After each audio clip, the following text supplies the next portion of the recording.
Good evening. This is the summary for December 16th. Conflicting reports on the aftermath of the claimed Ukrainian attack on a Russian submarine in Novorossiysk. Satellite images show damage to the pier, but no critical harm to the sub itself. On the front lines, Russian forces report advances near Pokrovsk and the discovery of an abandoned Ukrainian drone control point. In Chernivtsi region, another desperate border breakthrough attempt, this time on a motorcycle. Odessa marks 4 days without stable power, facing a growing humanitarian crisis. In Europe, new polls reveal increasing fatigue with the conflict. Details in our evening review. The attack failed. On December 16, 2025, satellite images of Novorossiysk port were released following Ukraine's security service SBU claim of striking a Russian Project 6.3 submarine known as Varshavyanka, or improved Kilo class. Images from Planet Labs and other providers show damage to the pier near the sub's berth. Analysis by Radio Liberty and open-source experts indicates the explosion occurred several dozen meters from the hull, causing visible destruction to the docking structure. The submarine remains in place. No direct critical hull damage is confirmed due to image resolution limits. Some analysts suggest possible minor aft section issues.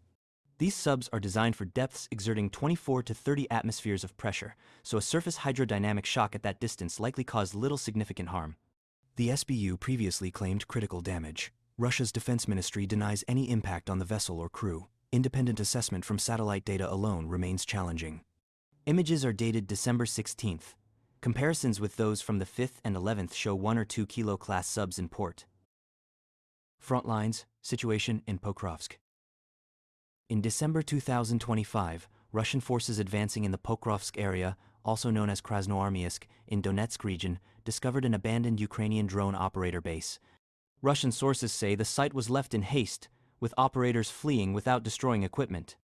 The facility contained substantial gear, worth tens of thousands of dollars, hundreds of assembled drones, including FPV types, spools of fiber optic cable for control, warheads, remote controls, antennas, batteries, and assembly components. Leaving equipment intact suggests a rapid withdrawal. Russian channels have released videos showing the contents, including markings and serial numbers. This find supports Russia's narrative of swift advances in the Pokrovsk sector, a key logistics hub for Ukrainian forces. Ukrainian officials have not commented. The situation remains fluid with ongoing fighting. An attempted motorcycle escape from Ukraine. In Ukraine's Chernivtsi region near Romania, a local man apparently decided holiday miracles were worth chasing personally. Instead of waiting for recruitment visits, he opted for a high-speed getaway, blasting through the Porubny checkpoint on his motorcycle toward Romania. Border guards who didn't appreciate the creativity stopped him at the last moment with a dramatic tackle. The rider likely saw the bike as the quickest ticket to a one-way EU vacation, no return needed. The incident comes amid reports of intensified draft efforts around the holidays, with recruitment centers allegedly planning apartment-by-apartment checks instead of traditional caroling. It illustrates how, for some, the prospect of military service triggers an overwhelming urge to put distance between themselves and the draft office. Social media users are dubbing it desperation migration, joking that the border now looks easier to cross than dealing with conscription papers.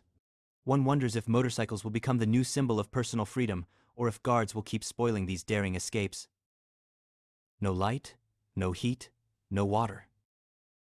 On December 16, 2025, Odessa and its region face ongoing widespread power outages for the 4th straight day, following strikes on energy infrastructure. Many residents lack electricity, water, and heating, as pumps and boilers rely on power. Public transport is halted. Hospitals and clinics run on diesel generators with limited fuel. People flock to malls and cafes with backup power for charging phones and devices, leading to queues and occasional disputes over outlets. Experts highlight an oddity in the critical infrastructure list. Around 3,000 saunas, baths, and restaurants retain stable supply and reportedly don't pay for power during restrictions. Schools, kindergartens, and clinics often do not qualify and face blackouts or generator use. Government promised points of invincibility. Warming and charging stations are barely used in Odessa due to low numbers or poor awareness. Malls have become the go-to spots instead. With colder weather approaching, experts warn of health risks for vulnerable groups in unheated apartments. Repairs continue, but no firm timeline for restoration. Politico poll.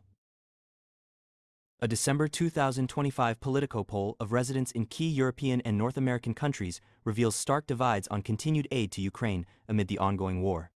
In Germany, 46% favor cutting military, financial, and humanitarian support. In France, 37% agree. This reflects growing war fatigue in continental Europe, where economic fallout, inflation, energy prices, and budget strains hits hard.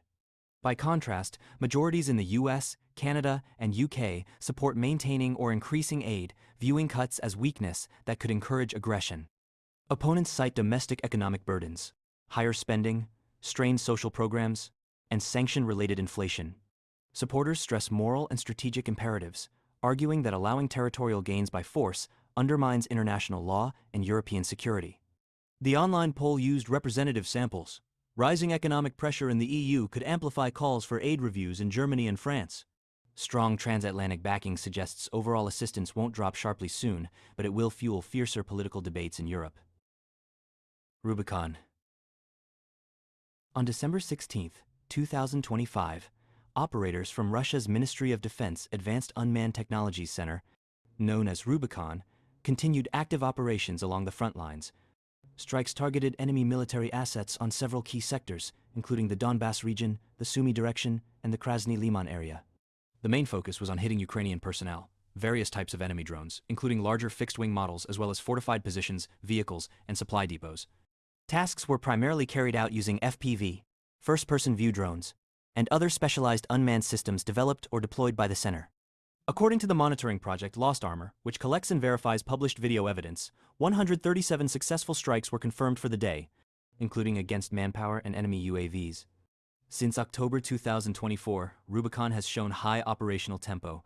Published confirmations total over 17,000 destroyed targets. This highlights the operator's growing experience, ongoing technology improvements, and intensive use of drones in real combat scenarios.